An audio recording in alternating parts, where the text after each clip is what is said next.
Good evening and welcome to another episode of Mowing After Dark here on the College Football Mafia Network. Week 0 is in the books. Some interesting storylines coming out of it. Family fist fights. Just, it was kind of a crazy day in sports yesterday. Really Absolutely crazy day was. in sport. But, we got off to a great start with Iowa State, Kansas State. If you were able to catch the Idaho State UNLV game on the Mountain West app, it was quite thrilling. Kansas looked fantastic in the debut of their new stadium. Stanford and their coaching staff get the most boneheaded play of the season so far award. Really good to see them come right out the chute and do that. And but yeah, it was impressive that they went out and tried to seize the basement of the ACC even in a non-conference game. It really is when you go and you lose to a Mountain West team as a Power 4 team, and the Mountain West team is not named Boise State. That's pretty rough. But likewise, UNLV was favored by 25.5 points over Idaho State, and they barely won. Barely. Yeah, that game could come back to haunt UNLV, right? If you look at the G5 list, I don't know. They're one of the 5 most mentioned teams, right? Like assuming that Boise State were to fall and Tulane were to fall, like they're in the conversation for sure. And if they get into a resume test or who looks good test and they have the same record, a game against an FCS like that at home, even though a victory could become an issue down the road. Like, let's see if they have that problem to worry about. It may not ever materialize, but they're lucky they won that game.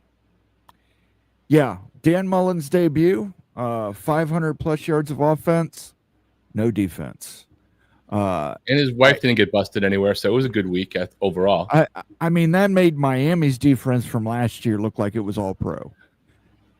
I swear, there was the one play, I think it was in the third quarter, when UNLV looked like they were about to get the momentum, and then Idaho State just threw a post down to the left side over the secondary. I literally shouted that out. I'm like, I know where all of the Miami players that didn't go to the NFL or weren't out of eligibility went. They must have gone to UNLV. Absolutely. They hit the portal hard for those defensive transfers, clearly at UNLV. But we'll talk about, let's say hello to some people first, and then we're going to talk about them game by game. I will have a rant on Stanford, and I will show you why I have a rant on Stanford. First in was Daniel Gygax. He says, hi, everyone. Good to see you. Hello, Daniel. CAC, greetings, Moen and company. Excited for the show this evening. What a game Iowa State and Kansas State had. One very exciting game, and ISU pulled it out. Very entertaining game. Yeah, I think that week 0, that game in Ireland, just seems to bring something out. Those have been some exciting games, even last year, and the Nebraska Northwestern one was kind of an exciting game. Bob Swanger's here. He says hello. Good to see you, Bob.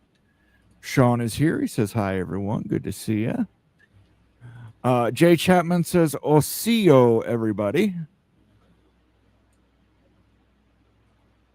The Big Lubbock was first, of course. Jason Spangler says GG's. Good game. Jay Chapman says Kansas State has problems. Maybe. I was stunned when they came back one play and hit that touchdown, but we'll talk about it. Sean says the Pack got throttled.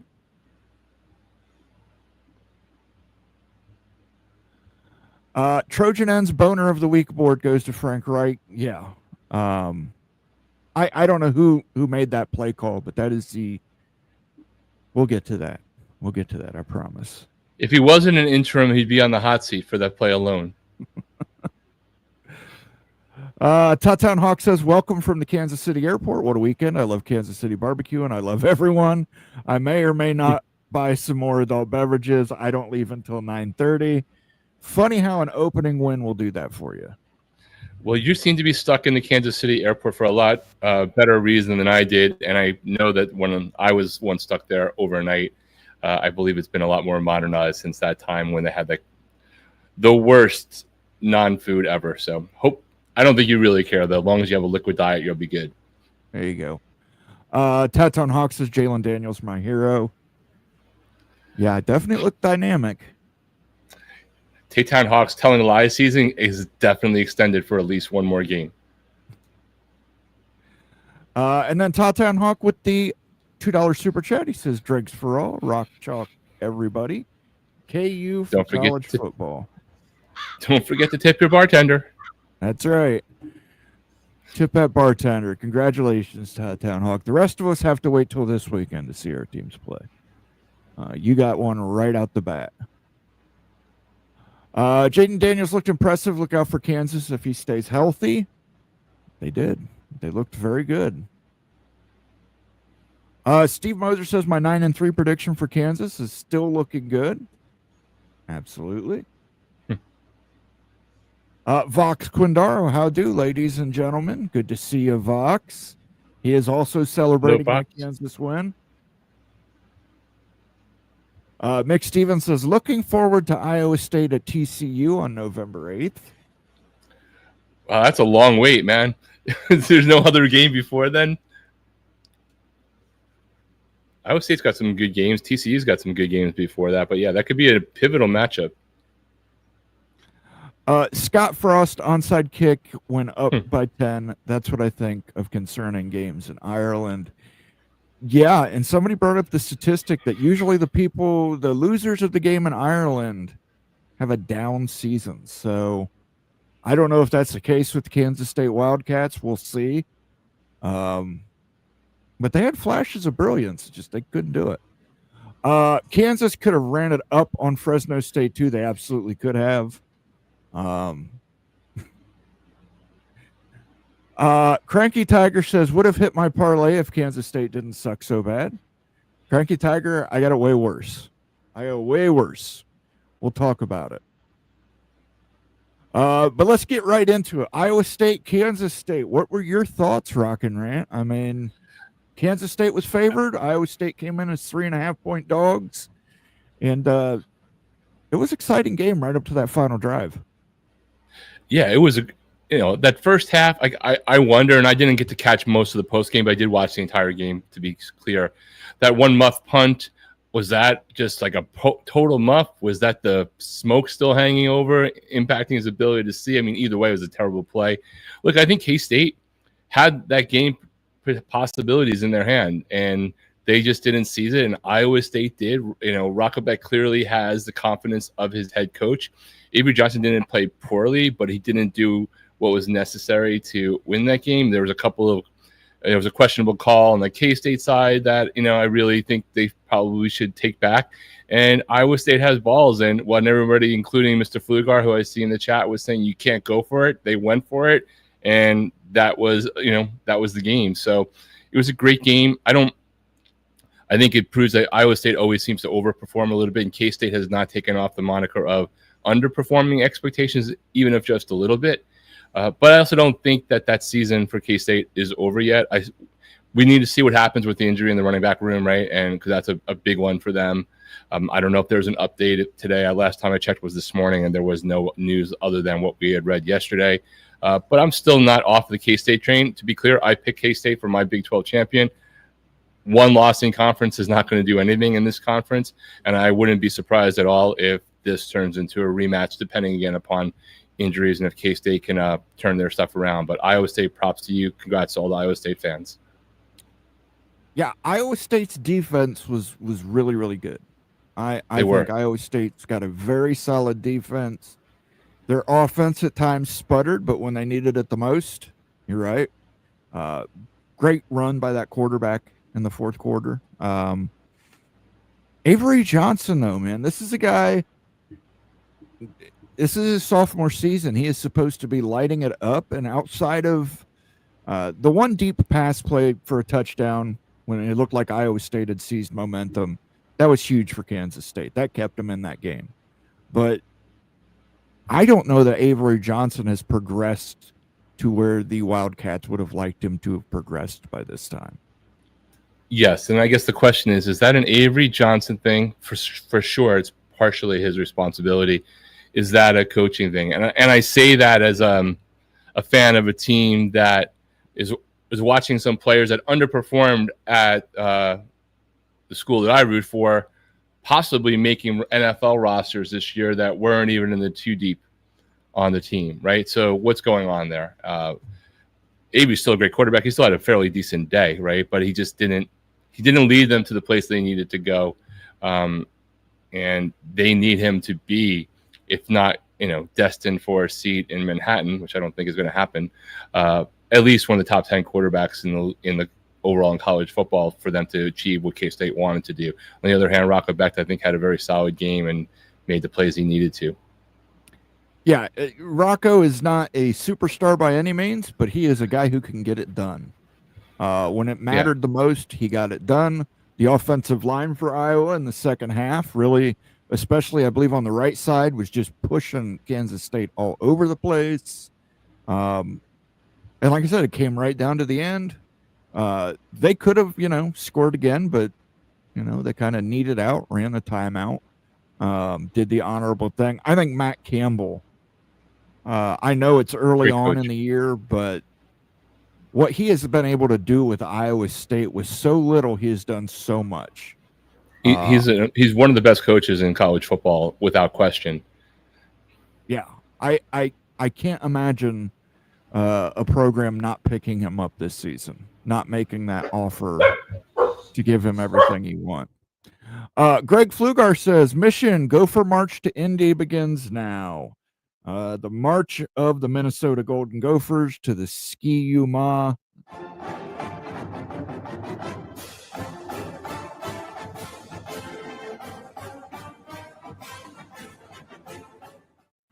I think the Gophers are going to love that game between Ohio State and Penn State in the Big Ten championship game, Greg. So tell all your Gopher fans to make sure they root for the old Scarlet and Gray. I would appreciate it.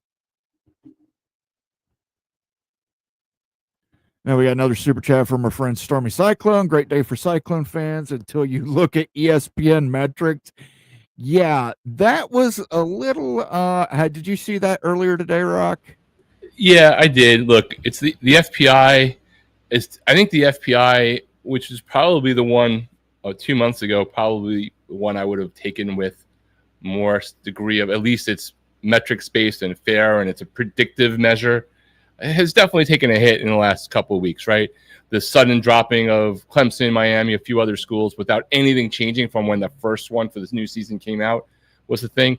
I actually kind of understand it, not accept it more in terms of, like, I don't know where Iowa State was in their predictive measure before the game, right? Like how much gap there was to make up and what that math would be for it to say on a predictive basis where it is.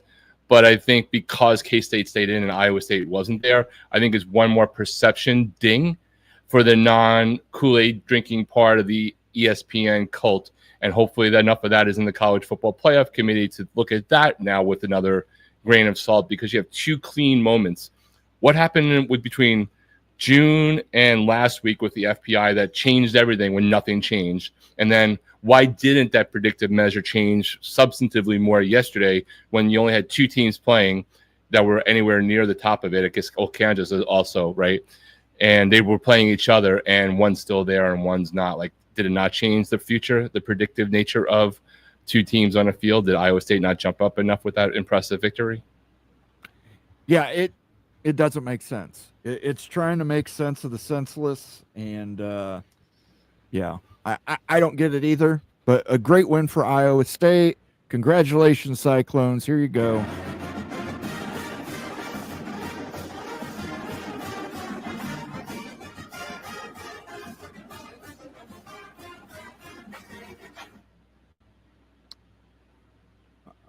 Okay, and then we're going to move on to the Mountain West game. Dan Mullen, in his first outing as a coach for the UNLV Rebels, played against the Idaho State squad. They were favored by 25 and a half points.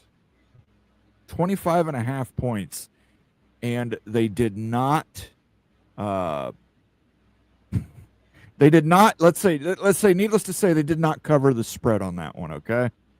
Did not cover No, the they spread. did not. The sports books did not call that one correctly into their hometown team.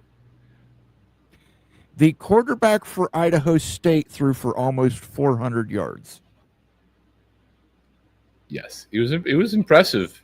Now, granted, I don't know that their defense was any better than Miami's secondary last year was, but he played a really good game. Props to the kid. Yeah, it's just UNLV's defense was non-existent. How you go from a 25 and a half point favorite to barely squeaking by, unreal. But Jordan Cook, great outing for him. Idaho State might be a team that people have to actually look out for, because I don't know if it was UNL's defense purely or what was going on there, but that was just some of the worst. One, pain in the ass to get that on TV. If you didn't know, you had to go to the Mountain West app, and then you could stream it to your TV and then do all this. And that's a problem. That's a problem when your first game of the season isn't even on TV. Yeah, I mean, the Mountain West app worked pretty good, actually. I did download it onto the smart TV, so it was totally fine to do. I didn't even know it existed for like the live streaming capabilities. I knew that they had an app, but yeah, definitely not awesome. I don't know that we're going to have to necessarily pay attention to Idaho State because they don't really play anybody else. I think they play New Mexico in terms of FBS teams left in this season. I believe that everybody else they have on their schedule, as I look at it real quick, is FCS. But if you're an FCS fan, maybe we got to pay attention to Idaho State. I have no idea where they were into the rankings. My knowledge of like preseason FCS is usually like what's going on in North Dakota and South Dakota. That's as deep as I know off the top of my head. Yeah. And Sean brings up in the chat, that's the same Idaho State team that took Oregon to the fourth quarter, losing by 10. Yeah, man, I tell you what, I'm not scheduling Idaho State if I'm anybody. Schedule Idaho instead. Yeah, that's right. Give me the Vandals any day of the week. That's you said, but it was just a weird game. Dan Mullen, they paid all this money, and man. Oh, Clint Moses is correct. It was the Idaho Vandals versus Oregon, not Idaho State. Excuse me. You're right, because they were the yellow, and yeah, they were yellow.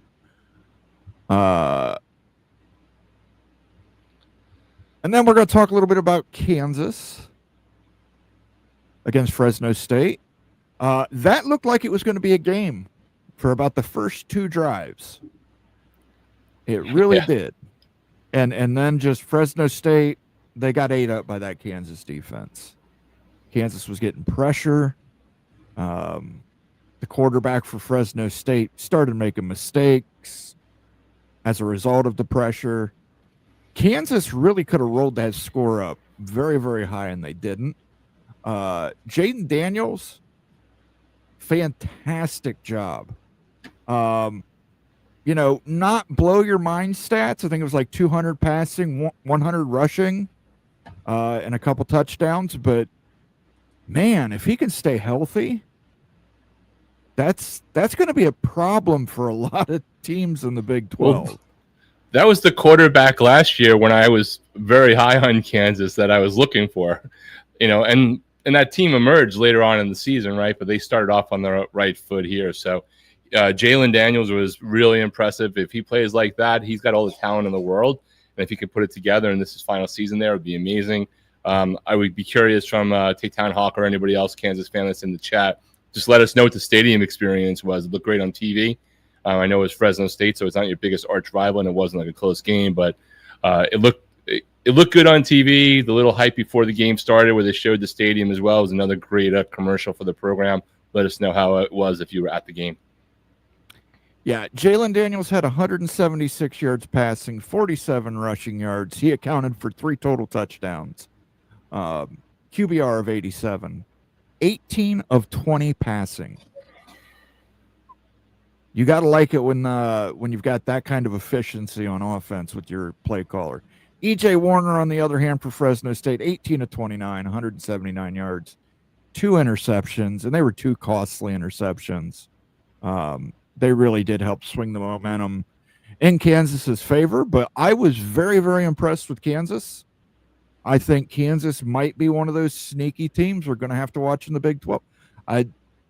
Daniels, if you cannot keep him in the pocket, I think you're going to have some problems with that.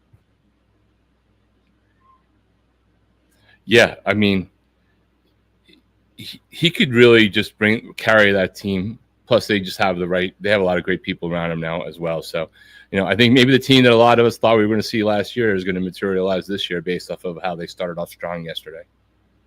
Yeah, it was a big win for Kansas in their new stadium, their renovated stadium. I liked the look of the renovated stadium. Vox Quindaro and I were going back and forth on Twitter about it. It looked really good.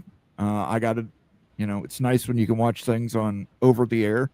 The over-the-air picture just seems so much crisper than any of the streaming companies or cable companies. So it was great to see that and see the definition of the wheat in the actual end zone. I liked it. I really liked it. All right, so Cranky Tiger brings us up. Would have hit my parlay if Kansas State didn't suck so bad. This was Moen's parlay. So Moen had Iowa State. Moen took Idaho State in the points. Moen took Kansas and gave the points. Moen took Stanford and took the points. And Stanford was up, getting ready to go up by 2 scores. They had been rushing the ball. They were on the 20-yard line of Hawaii. Hawaii had not stopped their rush. They had rushed like 18 out of the last 21 plays. And Hawaii couldn't stop it. And for some reason, Stanford calls a play-action pass, rolls out, quarterback throws it directly to a Hawaii defensive end. Directly to him. Follows it up, Hawaii ties the game on the next drive. Stanford gets the ball back. It's fourth quarter. What do? They call 2 passes. Both of them incomplete. Both of them stop the clock. Hawaii gets the ball back, drives the entire field, keeps throwing right in the middle of the field. There were like 3 or 4 plays in a row of Hawaii just throwing the same pass in the same location. Stanford couldn't stop it. They were on the verge. I think if Stanford would have scored there, Stanford probably wins this game, covers a spread. I'm waiting until Thursday. By the way, guys, just so you know, this was a $20 to win $600 parlay. And I think San Diego State will cover. I think Stanford really fucked me on this, and I'm really not happy with Stanford. Does that mean they don't make it to the Big Ten now because of that? I hope not. I told Mr. Ed, I put him in the G6. Put him in the G6 right now. Unbelievable. Just, I mean, why throw the ball? It was first down, by the way. It was 1st and 10. It was 1st and 10 on the Hawaii 20. Let's roll out and throw the ball, play action. Moen, you can't mess with Moen, his Moon, his Mad Dog 2020, or his Mega Bets. Just don't do it. Because I had a parlay booster that I used on this. I could have used it on something else, damn it. It was good for the remainder of the season, but I used it on this. Maybe San Diego State will choke up a little bit, and I won't be so upset. But by God, if San Diego State covers that, I am going to be furious. I'll call the AD at San Diego State and ask him to say something stupid that rallies the other team ahead, so that way you don't feel as bad. But I mean, Frank Reich, you're an interim head coach. I get it. Terrible call. Just an absolutely awful call. It's no wonder you're not a head coach in the NFL anymore. Jim Tressel, people used to complain about his play calling. When are we going to stop running the ball? Well, whenever they finally figure out how to stop it, Hawaii couldn't figure out how to stop the rush from Stanford. And Stanford says, wait, we'll show you how to stop it. Rolls out, throws a perfect interception. Like I was literally screaming at the TV. I was like, don't throw the ball. Don't throw the ball. Don't throw the ball. And he threw the ball and the guy caught it. And I was just like, you. I mean, the thing with Stanford is it's partially stereotype, but even when they've been down, you expect them to play smart football. You just don't. You might expect them to not have the talent to overcome the talent gap in a lot of their games. They played stupid football yesterday. It was, and I mean that was just the beginning, because I mean, then on the next drive they throw 2 passes, which stops the clock, gives Hawaii plenty of time. They have 3 timeouts in their pocket. They don't call them until there's 3 seconds left, and Hawaii's setting up for the game-winning field goal. Frank Reich left his team no time on the clock. I mean, he could have left them 23, 24, 25 seconds. Hey, maybe get a kick return. Hook and ladder. It's been done. I know Stanford's seen it done before. Just terrible fucking play calling. And you lost me money because I think San Diego State's going to cover. And that would have been a huge nut for me right here at the beginning of the season. Tawtown Hawk says new concessions are a win. Self-serve beer cooler, 7-Eleven style, saw a 2-foot Philly cheesesteak and pizza-sized pretzel likely doubled beer sales. Awesome. Who is eating a 2-foot Philly cheesesteak? It's just the challenge, man. You drank a bottle of Mad Dog 2020. That's nothing. Yeah, I guess, but I wouldn't want to be driving home with the person who ate that 2-foot Philly cheesesteak. I wouldn't want to be driving home with the person who just drank a bottle of Mad Dog 2020. Yeah, that's true. I can't deny that. So, thank you for the super chat, Tawtown Hawk. Let me see. I've got a special one. Hopefully, the guy who ate that 2-foot Philly cheesesteak doesn't file a class action lawsuit.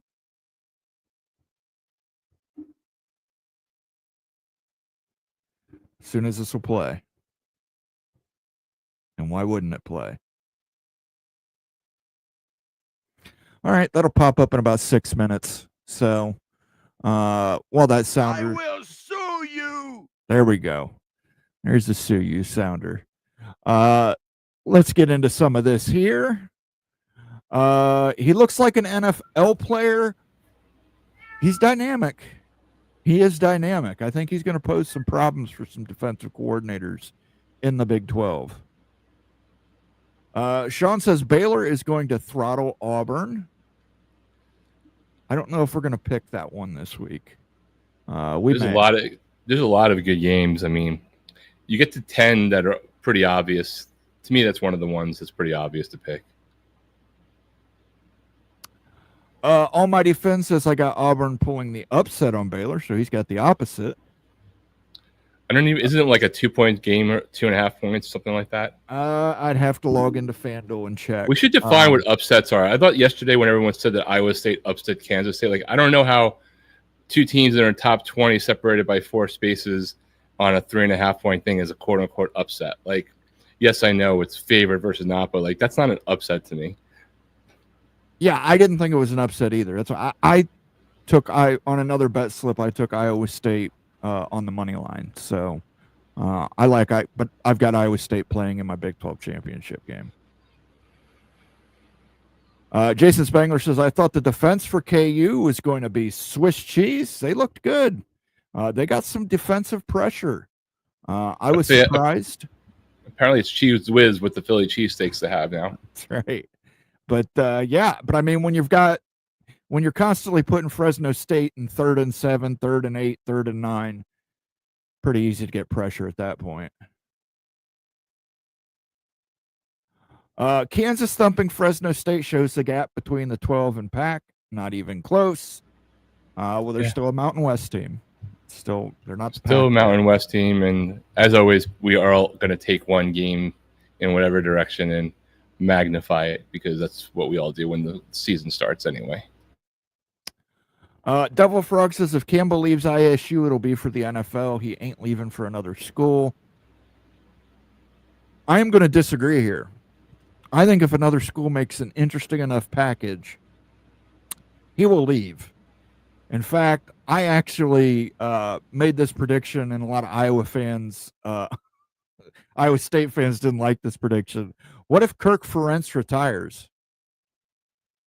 What if Kirk Ferentz retires and Iowa offers that job to Matt Campbell with a whole lot of money, whole lot of resources? Says, come to Iowa, flip to the Iowa Hawkeyes, see if you can't win something. I mean, he did take a pay cut or to divert money to other people in the program. So it's like, that's a hard one to call because on the one hand, he's clearly doing what he needed to for the program and it took a hit that he probably could have found another offer somewhere, maybe not the ideal situation. But, I could see the NFL, but it's also hard for if somebody came and said, you're making $5 million now or something like that, which I believe is what it is. And you couldn't be a $10 million coach and living in another place, and you can create generational wealth even beyond how much money you're already making for your family. Those are hard decisions for people to make, but maybe he's already made it. Yeah, I don't know. I think it'd be hard if a really premier program came to him and wanted to hand him the keys. Skaven, yes, this evening, gentlemen. Good to see you, Skaven. The win for ISU yesterday was huge. I agree. Charlie Casado's here. He says, hey, good to see you, Charlie. Clint Moses wants to know, is that Eric Church or Rock and Rant? I got the orange and green glasses on for a week because I have two teams I hate in my life, and one of them is playing Miami this coming Sunday at this time. So you will not see me here next week, by the way, guys. You might hear me screaming, though, across America, depending on how it goes. Yep, and I also hate that team that Miami's playing, so go Miami.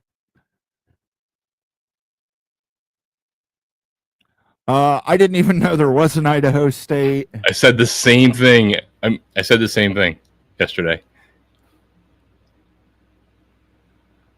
Kansas Mizzou game on ESPN2 is a travesty. Deserves a quality broadcast. Should be a classic. Listen, guys, this weekend coming up. I mean, there are 3 top 10 games this weekend. Yeah. Now, granted, they're not all on the same day, but 2 of them are. Yeah, there's going to be some stuff going on this week. You got Clemson, LSU, Texas, Ohio State, Alabama, Florida State, Notre Dame, Miami, Georgia Tech, Colorado, Tennessee, Syracuse, Auburn, Baylor, TCU, North Carolina. Like stories, right? Like neither TCU or North Carolina are ranked, but there's clearly a story there in Chapel Hill with Chapel Bill and the Jordan brand. Jordan. I think I'm going to have to see what the point spread is on that Tennessee-Syracuse game. I might take Syracuse. I think it's like 6.5-ish, 5.5-ish it's at Tennessee. Yeah, I know it's at Tennessee, but still, I don't know how Tennessee's going to respond to the new quarterback. And I have it because I know I'm picking that one. I'll look it up. I'll tell you. Shouldn't Idaho State be the fighting Spuds? Nothing really terrifying about a potato, though. But, I mean, at least a Buckeye nut is poisonous if you eat enough of them.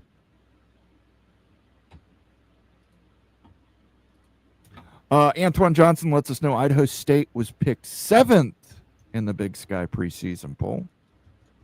No, and I want to get this off here. That's just making me more depressed on that parlay.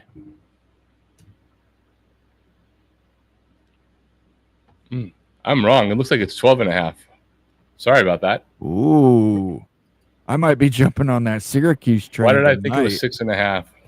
I know like out of the 10 games I was looking at, the over or under on 6 of them was all 50.5.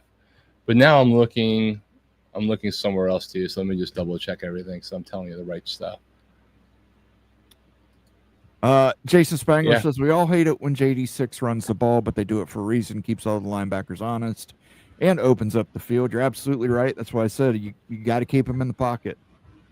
Yeah. Mo, it looks like the range is between 12.5 and 13.5 for Syracuse at Tennessee. Syracuse, of course, getting the points. I might look around and see if I can find anybody who's got that at 14.5. If I can get that at 14.5, I'm taking Syracuse all day. So you won't buy the extra point to buy the 14.5 because it's not going to pay off as well. It's not going to pay off as well. Mr. E-Man, Miami fans don't know what good stadium attendance is. And you don't know what you're talking about, but to be clear, the amount of Fs I give about what your take is on Miami is about the difference between the amount of Fs I've had in my life and what you've had. I'm tired of it. Yep, he's tired of it. Miami's going to sell out that stadium when Notre Dame comes. Vox Quindaro, the new booth rebuild exceeded expectations in every possible way. I agree. Devil Frog says Farmageddon demonstrated the Big 12 meat grinder is alive and well.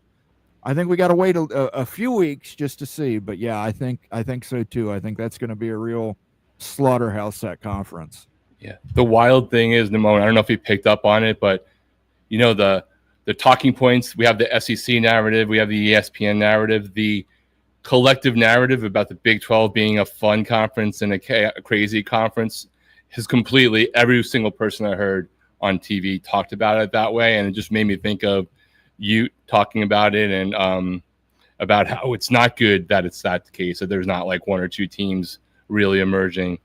So it's just curious to see how that narrative about the Big 12 conference has completely settled in, but it may not necessarily be good overall for it. I get Ute's point on it, though.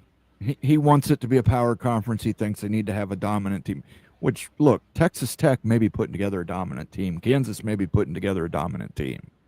There are schools out there building in the Big 12, but right now, just as a fan of college football, I'm with you. I like, it's fun. It's awesome. The fourth quarter comebacks, like I said, Kansas State immediately throwing one play right after the Iowa State score, one play touchdown. I thought, that's great. I loved it. It was a good way to kick off college football. And, that second half was really fun. I mean, really just, well, again, because I had money on it, up until that Stanford fourth quarter turnover, it was fun. It was a fun Saturday. Jason Spangler says that's an aggressive parlay. Love it. Absolutely. You always got to have at least 3 dogs on a parlay. Use a booster if you're using a gambling site. And so help me God, Stanford better pray that San Diego State doesn't cover. Like I'm going to call in all my favors to make sure that Stanford doesn't get in the Big Ten. Showing your bets respect, good sir. Yeah, I'll show my bets. Listen, I'm not Greg the Cold. If not for a terrible play call by the coaching staff at Stanford, I'd be 4-0. What would Greg's record be? He should have 400 queued up. Picking Stanford, listen, in the fourth quarter, they were ahead, getting ready to score, make it a 2-score game. So that Stanford pick obviously wasn't that bad. It's just Andrew Luck picking Frank Reich obviously was. Sean says, are you going to do the challenge this year with game picks? I have to think about it. We are going to do our own game picks here for Big Freaking Friday show. By the way, programming note, the Big Freaking Friday show this week will be a Big Freaking Wednesday show because we've got games on Thursday and Friday. So we want to do it on a Wednesday this week, get all our picks into you guys. I think we're going to do it again, picking 8 games a week. try and get 2 for each of the Power 4 conferences, maybe occasionally throw a G6 in there. But the ESPN pick thing, I have to look into it because honestly, like halfway through last year, I forgot and stopped filling in my picks.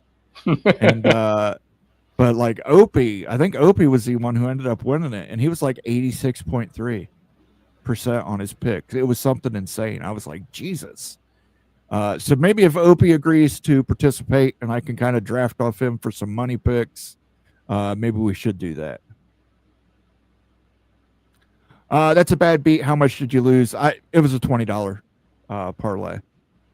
Just a $20 parlay. So, but if you look at it, how much did I lose? I lost $600 some because Stanford fucked me. You had it. It was right there. Yep. Clint Moses says that Stanford interception late in the fourth changed momentum. Absolutely. Hawaii came back like a team with its ass on fire. And absolutely, drove down the field. Stanford didn't stop them. Too bad David Shaw left Stanford. They haven't been the same since. Yeah, Antoine, we were talking a little bit on Friday about Pat Fitzgerald settling his lawsuit with Northwestern. Pat Fitzgerald, we mentioned he might be a good fit for Stanford. But Stanford was not doing well his last few years there. It's not like they, were cranking along his last season. It was 2-7 in conference. He was 3-9 the last 2 years he was there. Mullen, could you guys do a video about potential matchups between the SEC and Big Ten with a schedule agreement in the first year? I assume they rotate every year. I will share with you a little information I heard. It's nothing major, but a Big Ten with a 22 team makeup would probably run a 7-2 scheduling matrix. 2 permanent rivals for everybody. Some people are going to lose permanent rivals. 7 other conference games. You would rotate and play basically everybody in the conference every 3 years. And then home and home. Would it all automatically be set that you be home and home every 6 years? Yes. Same way? Yep, same way. And then it would be split 4-5-4-5 or 4-5-5-4 on home games. But that is the scheduling matrix that they see for a 22-team conference. Stanford needs to go back to the Pac-12. I don't think Stanford can compete in the Pac-12. They can't compete they can't compete against the Mountain West Hawaii. Stanford could compete. They have to choose to decide to compete. They can't be like the richest university in America and then lay off 300 people out of your athletic department no matter what's going on, because there are other schools that are impacted by the changing tide of education that don't have those resources and are not laying off 300 plus people in their athletic department. And granted, Stanford has one of the larger athletic departments overall with the Olympic sports. The point still stands. For them, it is a choice. They could figure it out. They're choosing not to so far. We'll see whether Andrew Luck actually changes anything on the football side. Nebraska Steve says, if Stanford was having success running the ball, why did they abandon what was working? Also, if it's not broke, don't fix it. Coaches maybe Frank Reich wanted to make sure he was going to be interim. Yeah. Sometimes coaches think they're smarter than they are. And I think that was a case where Frank Reich said this is going to be perfect. They won't be expecting it. And the defensive end literally just tracked right along with it. I could see from my vantage point on TV that I was like, if he throws that ball, it's intercepted. I was literally screaming, don't throw the ball, don't throw the ball, don't throw the ball. He threw the fucking ball. And just immediately the kid went up and got it for Hawaii. Cranky Tiger says, Stanford won't win a conference game this year.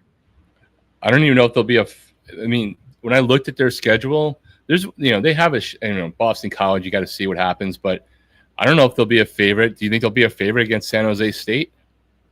I don't remember whether it's home or away, but it doesn't matter. They're 2 miles from each other. But that's the only game I could see them even theoretically being the favorite on. If it's a home paper. game, Stanford might actually sell 1,000 tickets. the kids don't even show up for the football game, and it's an on-campus stadium. So, I think I might take San Jose State. I don't know. And yeah, San Jose State was 6-6 last year. They had a great wide receiver on their team. They've had some decent seasons. Jason Spangler says week 1 schedule is pretty insane. Oh, it's awesome. It might be. I can't remember, and I did do some looking on paper, right? Because teams could, last year you had, 5 teams in the top 15 who didn't even finish ranked at the end of the year. But there are seasons where you don't get 3 top 10 matchups on one day, one weekend. You'll get 4 or 5 top 25. I think there's been 6, that I can remember. But 3 top 10 matchups on paper, plus super interesting games to me at least. I think Georgia Tech Colorado is a really interesting game. Yeah, I agree. For multiple reasons, because I think Georgia Tech, you got Josh Pate picking Georgia Tech to go to the ACC championship game as a random example. And then what is or isn't happening in the post Shador, Shiloh, and of course, Travis Hunter era with Dion. Well, a lot of storylines out there, and we haven't even talked about Auburn, Baylor, and others. Yeah, it's definitely, this is just going to be a great week of action in college football, and you love to see it. And I know Rock doesn't want to hear this, but I think a Big Ten SEC scheduling agreement could lead to more of that. And as I mentioned on Friday, I think the Big Ten should mandate a 10th out of conference game against a Power 4 opponent. And let's get that done. CAC says a 2-foot Philly steak and cheese sounds awesome.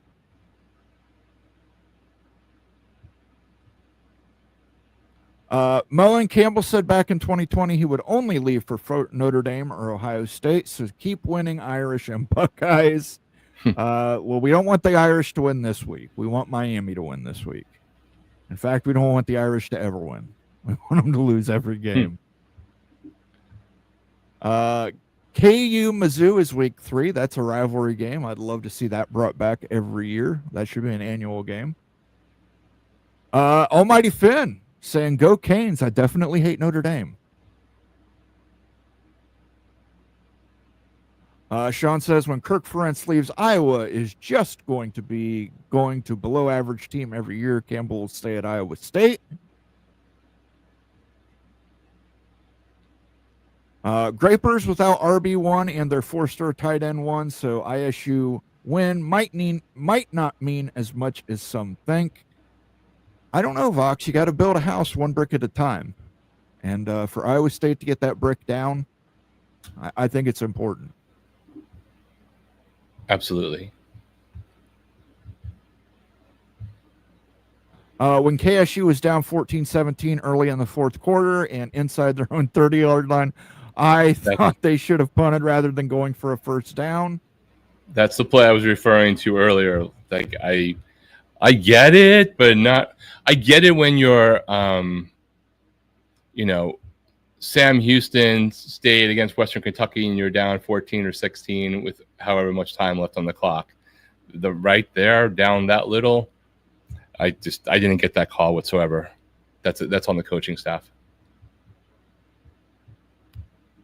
Yeah, listen, when that play works, you look like a genius. And when it doesn't, you look like an asshole. Most of the time, it doesn't work. That's why they don't do it most of the time.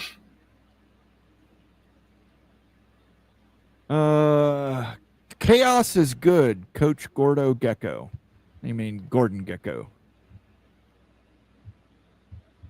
Greed is good, for lack of a better term. Everything Texas State says, Homestead mentioned, long live Homestead Air Force Base, Andrew Survivor.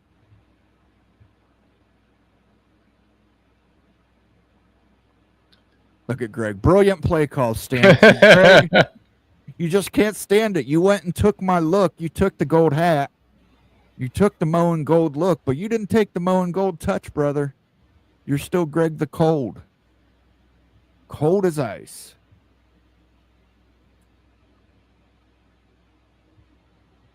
I got a super chat here from our friend Ryan Willie. Evil Badger. I don't like Miami or Notre Dame. Well, everyone's got to make a Sophie's choice there, Ryan. And fortunately for you, you're such a good contributor to the channel. I have to be kind. I won't say what I would say if anybody else and you weren't on this show. I would say, listen, Ryan, I understand you've got some heat with Miami right now, but as a Big Ten fan, we all have to do our part and root against Notre Dame. We all do. But here's a little Badger effect.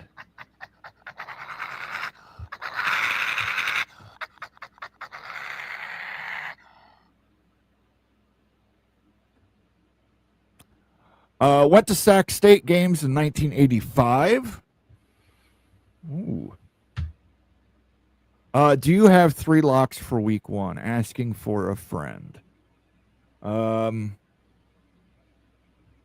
would actually have to pull FanDuel up, so Rock, you go ahead and come up with something, and I'll pull up FanDuel and give you guys 3 locks. 3 locks. I've looked at the games. The spread's just so off right now. It's very hard to, in that week 1 predict things very well. Like, I don't know that I feel great about anything, but I'm going to, definitely do some crazy wild parlays. I wouldn't want to steer anyone wrong. I'm quite positive Miami's beating Notre Dame, but I have the filtered glasses on. So take that with a grain of salt. I don't want anyone to lose money on the. Yeah, I'm not going to pick the Miami Notre Dame game as a lock. Yes. Is Miami favored in that?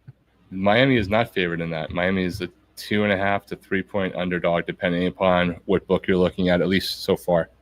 And it's been pretty consistent for a while.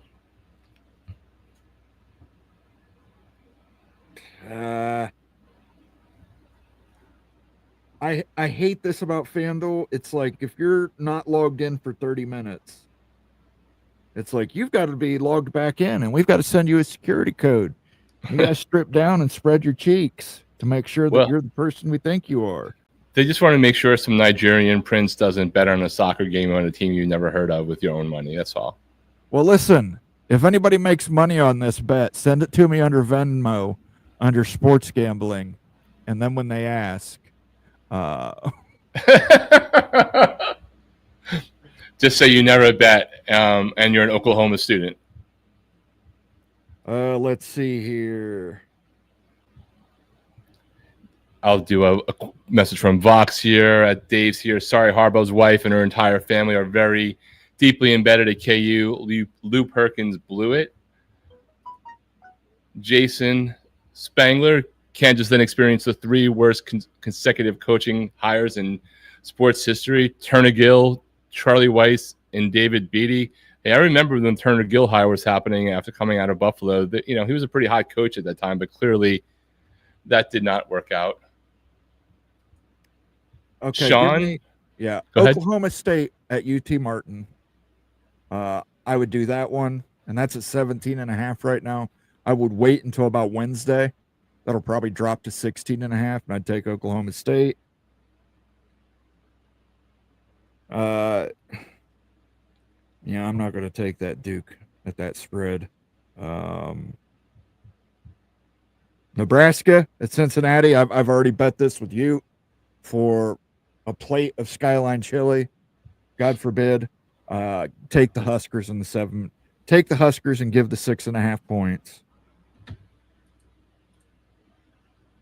And let me see, who else do we have here? Now, these aren't sexy picks, but you know what? Georgia Tech and Colorado. Take Georgia Tech. At 3.5 points, I think that's good. Yeah, I think Georgia Tech's going to be really good this year. I do too. I think Georgia Tech's going to surprise some people this year. And I don't know. I don't know how Colorado's going to be post, like you mentioned, Shadur and Travis Hunter leaving, true freshman QB. Well, I didn't even hear whether or not did Colorado make that announcement. Did the true freshman QB beat out Caden Salter? I don't know, but I would imagine when you have a guy literally sitting on a throne and Shadur handing him the crown to not give that guy QB1.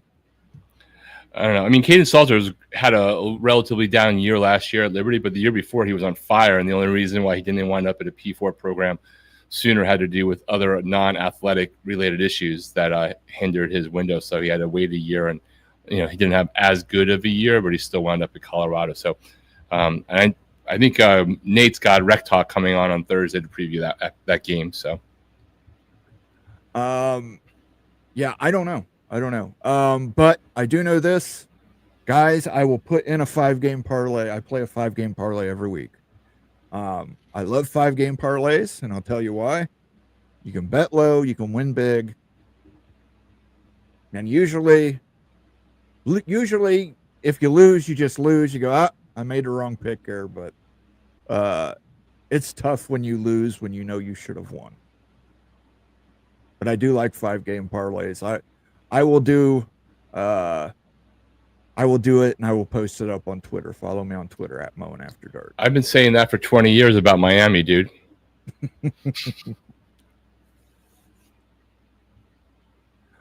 Stanford brass band wouldn't touch Fitzgerald with those allegations. The student body that don't care about football would riot. Listen, Northwestern had to admit there was nothing behind the allegations.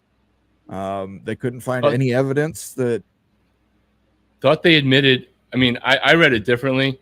I thought they admitted that they could not show that he knew anything about it. The flip side of the glass half empty version of that, if you want to read it, is that the things happened and he didn't know about it. So that means he didn't know what was going on in his program. I tend to think, without getting into the politics of it, I don't know if Stanford would touch him. If you're Stanford, what do you got left to lose? I don't know. Who knows what Andrew Luck can pull off, right? Maybe they'll get somebody to endow the head coaching chair. He's got connections. They weren't planning on bringing Reich in. They, of course, had to deal with their own. Remember, Stanford's also going to be super sensitive to any optics things right now, because the reason why they have an interim coach instead of Luck having a year to evaluate their last guy is because he had problems with HR-related things on campus with other staffers. I agree with you, but here's the most important thing to remember. Pat Fitzgerald would have ran the ball on first down on the Hawaii 20. He would have ran that. Yeah, for sure. I would think so. Ryan Willie says on Wisconsin. Ryan, I feel bad. There will be 1 week in my life that I will root for Alabama, and you might want to guess that is. And I would never have said that 9 months ago. Mitch Blanton says, Georgia Tech will run Colorado off the field. Yeah, I like that. I like that pick. Mr. Sip, Yellow Jackets are underrated. I agree. Feinbaum doesn't think Texas-Ohio State game won't be close, so you know who he's taking. Yeah, I mean, come on. Yeah. Feinbaum also picked against Miami, said he guarantees that Notre Dame's going to win, so maybe you want to take both of those picks from Feinbaum. Last time he said the same thing about Miami, he was wearing a turnover chain a week later. The border war is going to be amazing this year and next year.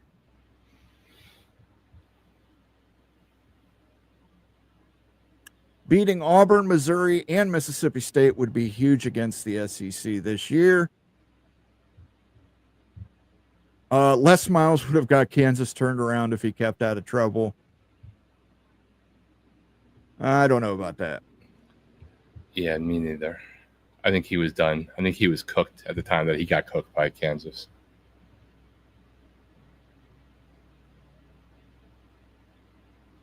Here we go. The Brewers renamed the press box the Bob Uecker Broadcast Center.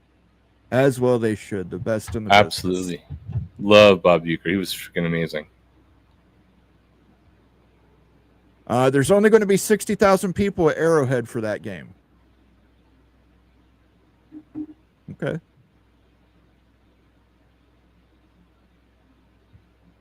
Let's see. Arrowhead hold 70. The odds of hitting a 5-game parlay is astronomical. You're absolutely right, Cranky Tiger. It is.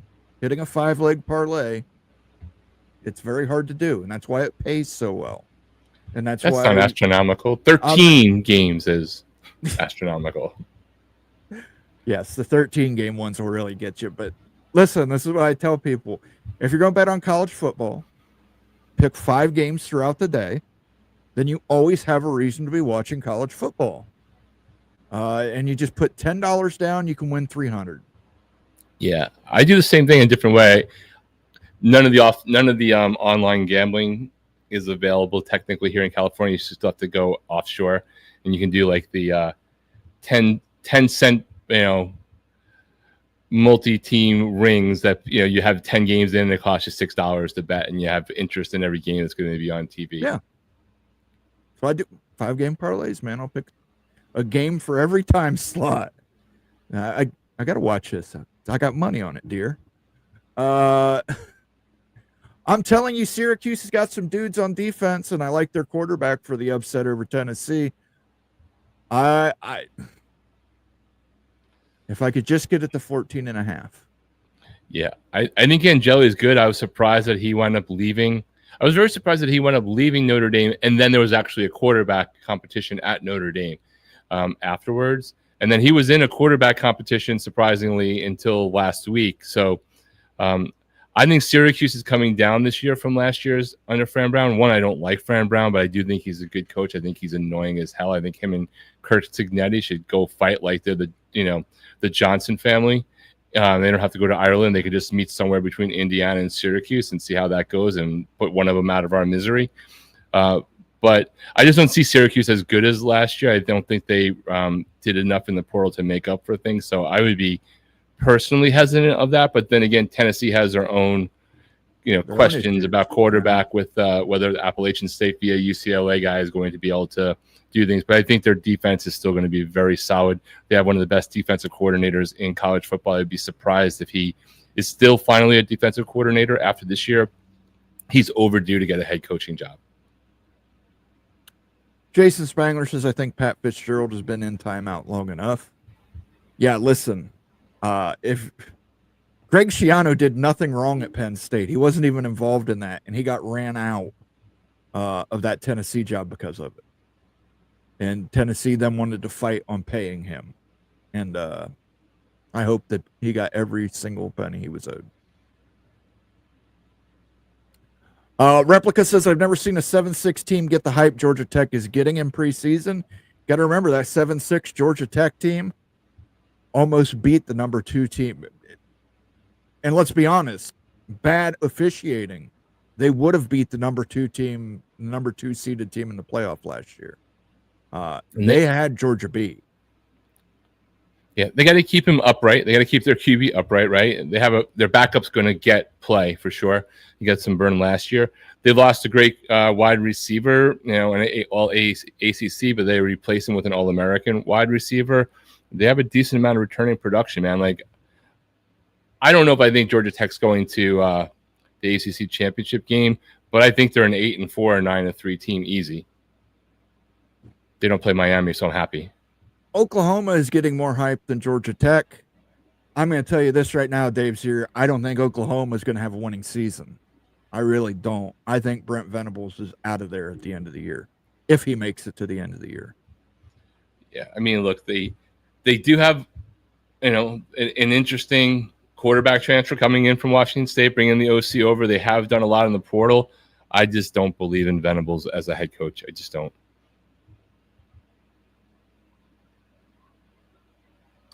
Also, Georgia Tech got blown out by the national runner-up also last season. True. Absolutely did. Notre Dame lost to Northern Illinois and went to the championship game. That's true. Let's never forget that Notre Dame loses to NIU. I stirred up a hornet's nest at the Notre Dame fans last week. In case you don't follow me on Twitter and did not see it, they released a new football version of the Leprechaun for Notre Dame Athletics. I went ahead and corrected it for them. And I tagged them and I said, you guys can use this for when you lose to a G5 opponent or when you lose another national championship game. So there you go. And by the way, I don't want any money from that Notre Dame, you can straight up use that. That's yours. That's yours to keep. It's pretty good. I do like the Crying Jordan version, but I think if you married the Crying Jordan face with your new crouching leprechaun hidden victories football thing with Jordan, that might be the best blend. Greg says it's always about the blend for realignment. Like, that would be the best blend for the leprechaun with the football. And wouldn't this be great, amazing on Notre Dame's helmets? Just, do a green helmet game and maybe throw that on there. Wouldn't that look special? Yeah. And then the players would just know the position to assume at the end of the game. Sit down on the field and cry. Sorry, I couldn't resist. You're a good man. Did I tell you how much I can't stand Notre Dame? I can't stand them either. Who gets fired first, Hugh Freeze or Brent Venables? Venables. Yeah, I think Venables. I think Brent Venables. I have a hard time thinking he's going to make it through the season. Hugh Freeze has a fighting chance because they did some great stuff in the portal. And also, remember, Hugh Freeze has a possibility of making Brent Venables look really even worse if he does anything with the quarterback transfer. Where's the toilet that Leprechaun should be sitting on? Leprechauns don't shit, they just eat shit. Everything Texas State's laughing at the Crying Irish. That is they can use that free and clear. I will not sue you. There will be no class action. But dude, you might get a letter for libel. That's true. Well, maybe if I wonder, I'm going to have to consult an attorney and see if I could get this by as parody, and maybe we'll put this on a t-shirt for people. And we'll do it like in the College Football Mafia main page. We'll offer the Crying Leprechaun. Because clearly it's parody. I mean, it's parody. It's protected under the First Amendment, right?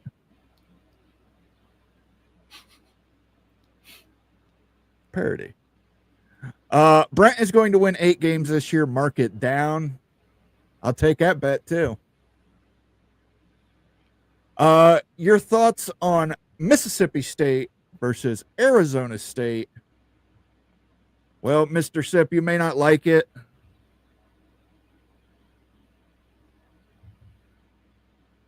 Boy. I'll let you go first, Rock. You go first. Look, I think the best player on the field is going to be on the Arizona State side, and that alone is enough. And I hope Mississippi State gives your head coach enough time and doesn't have a quick hook on them, because I think there's a possibility that he can do some things given enough time. But I'm going with Arizona State on that one personally. Again, not knowing the spread, just in terms of winning the game, I'll take an ASU. Yeah, here's the thing, Mr. Sip. I actually picked ASU to win the Big 12. And I think they're going to have a chip on their shoulder from the Texas game that ended their season last year. Yeah, I would take Arizona State in that game. Sorry. Thank you for the super chat, though. For life of me, I didn't put a Mississippi State fight song on here. Let's give you something from television, though. You want a cheeseburger? Come on, everybody got a cheeseburger. You want a cheeseburger? Come on, cheeseburger. I don't want a cheeseburger. It's too early for a cheeseburger. Too early for a cheeseburger? Look. Cheeseburger. Here you go. Here's some inspiration for the Mississippi State Bulldogs. Men, there's a little crippled boy sitting in the hospital who wants you to win this game. I know because I crippled him myself to inspire you. Thank you for the super chat, Mr. Sip. It's good to see you, sir. I love when we get new fans from teams and I think Mr. Sip's the first Mississippi State guy we've ever had in here. At least that we knew was clearly a Mississippi State guy. And cool, put it right out there. There happened to be a ton of people here who liked an old coach at Mississippi State. So there is indeed the pirate. Steve Moser says Lou Holtz wouldn't stand for that. I don't know. Yeah. People would yell at Ryan Day for calling out Lou Holt again. I don't care if he's 97. F that guy. Their song is Don't Fear the Reaper. Well, I can't get away with playing that at all anyway. That's copyrighted. It's I can't get it. Sorry. Congrats, clones. You punch us in the gut on the field, and then we punched ourselves again in the parking lot. Head shaker. Yeah, I wasn't real happy to see that. I always try and tell people, look, if you're a guest in a foreign country, act like you got some goddamn sense, even if you ain't. But listen, you didn't here. I've been told Wabash Cannonball. This is for Kansas State fans.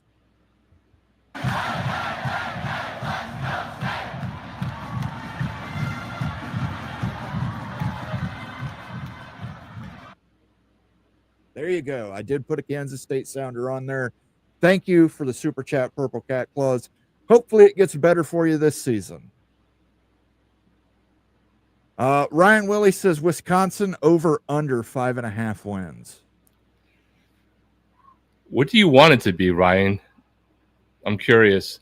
No, I mean, I know your heart wants them to win, but do you think there's a hope to get rid of Luke if you're under 5.5, or if there's no hope for that, then obviously you're going to go for over. I think it's probably over, but not by much.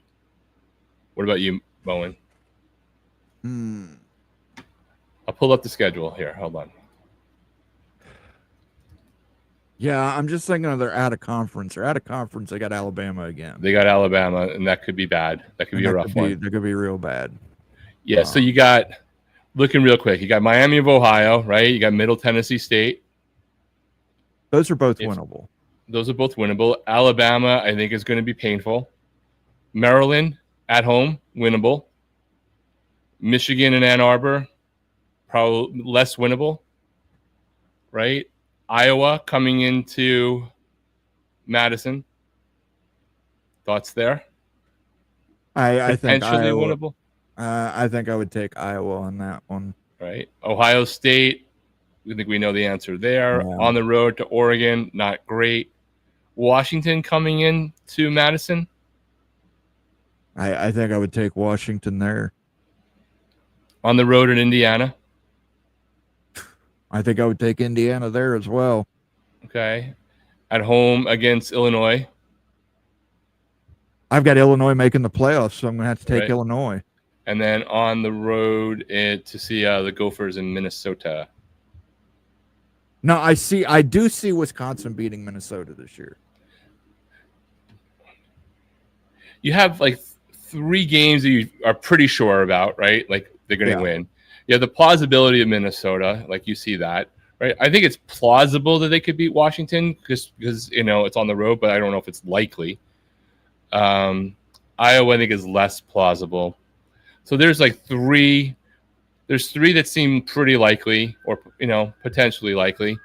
3 that seem less likely to slightly less likely, and a few that don't seem possible at all. So it's going to be hard, I think, to get over the 5.5.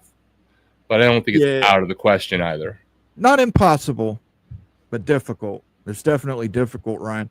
I think the big situation that you're going to have, though, is if Luke Fickell gets to 5 wins, I think he sticks around another year. I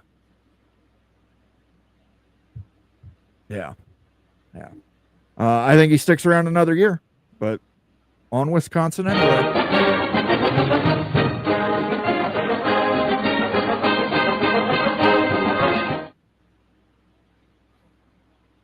Fighting in the streets of Dublin during a sporting event. I'm shocked. Ireland probably hasn't seen a dad and son fight unless they had different rooting allegiances for a football team and the European sense of football. I think Nebraska should lean all in on Children of the Corn imagery. Children of the Corn takes place in Ohio. So I don't think they can really lean in on it. But coach, I've hit 5 home runs today. I know. Good game, Strawberry.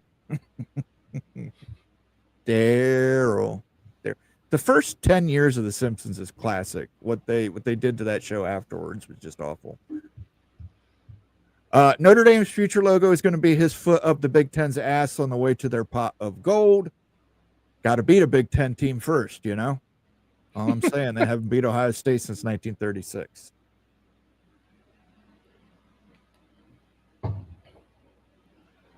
Charlie the dad fought with his son. No one else was involved. Yes, that's correct. And if you watch the video clip, there's a woman in the background going, Charlie, that's seriously embarrassing as fuck. And I agree with her. Sean says Arizona State is going to dice up Mississippi State in the passing game. Arizona State wins easily, in my opinion. Bro, Children of the Corn is Nebraska, Gatlin, but it was filmed in Ohio. Filmed in Ohio. Might have been filmed in Ohio, but it's set in NDB. More Stephen King movies have been filmed. More movies based off of Stephen King have been filmed in Ohio than any other state. Wonder what that means. Touche. And you want to know a great Stephen King movie? Maximum Overdrive. If you have not experienced Maximum Overdrive yet, you need to go search out that movie, find it.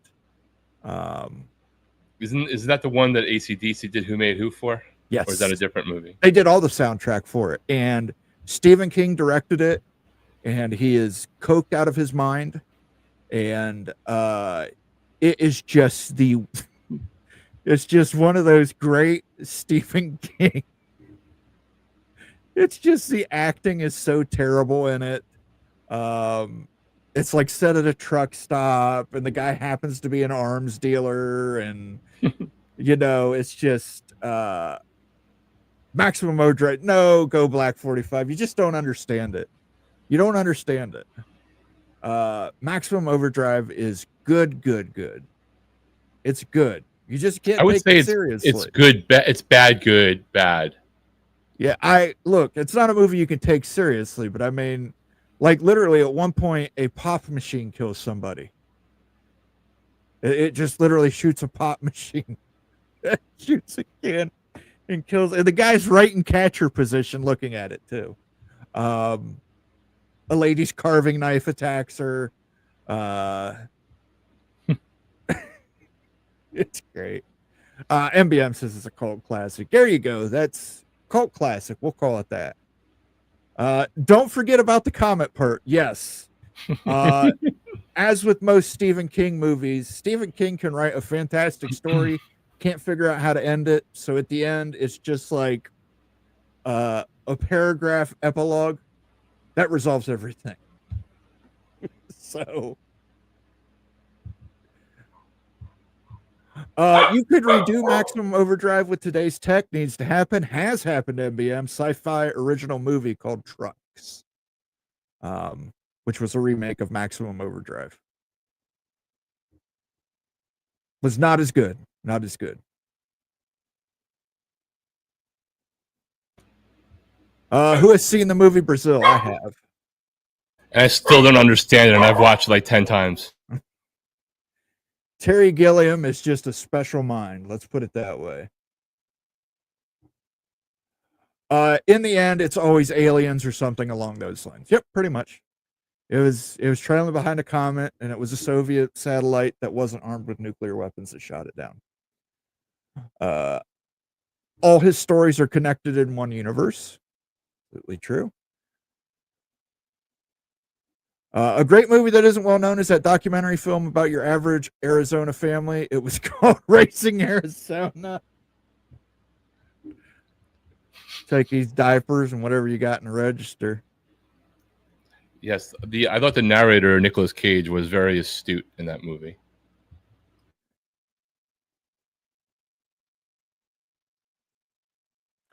Terry Gilliam, Fear and Loathing. Terry Gilliam has made so many good movies, but you have to be a little bit of a Terry Gilliam fan to understand him.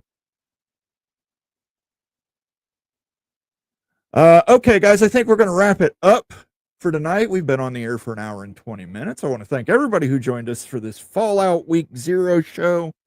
Let you guys know, coming up on Tuesday night, Bomber is doing a special call-in show with a G6 Group of 6 preview.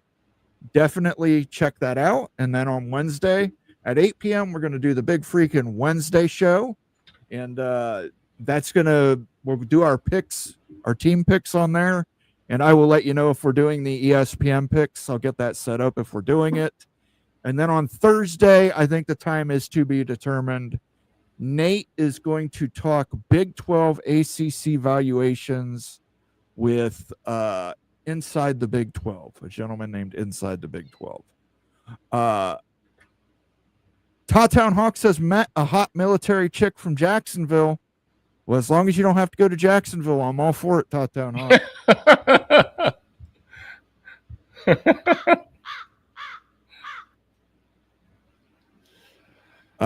Listen, my favorite cult is the Avenging Disco Godfather, blaxploitation at its finest. All right, I'm going to end it with this. The best blaxploitation film is Blackula, as well as the sequel, The Curse of Blackula. Both actually really, really good movies. You put it all aside, some really great vampire movies from the 1970s. Check those out as well. I can't name my best movie that way, but I would say my best reference to that is like I'm Gonna Get You Sucker Up, when they have the guy walking down with the boots and there's fish in the fish tank boots on his feet. Yes, but funny thing is, the people who don't know, the guy who plays Blackula played the king of cartoons on Pee-wee's Playhouse. So there you go. There's your random piece of trivia for the night. For myself, for Rock, we will see you guys next Sunday. Well, you'll see me next Sunday. I don't know if Rock will be recovered. I might not be recovered either if Ohio State doesn't win. It'll be game day from this right now. Will be Miami Notre Dame next week. Yeah. So yeah, you'll be watching that. Maybe I'll take Sunday off too. Hell, it's Labor Day weekend. I might take the day off as well. So just stick to watching our Twitter account at the CFB Mafia, at Moan After Dark, at Rock and Rant, at CFB Express, at wherever you got to find us. Until then, we will see you guys. Have a good week. Enjoy week 1. I will see you guys on Wednesday.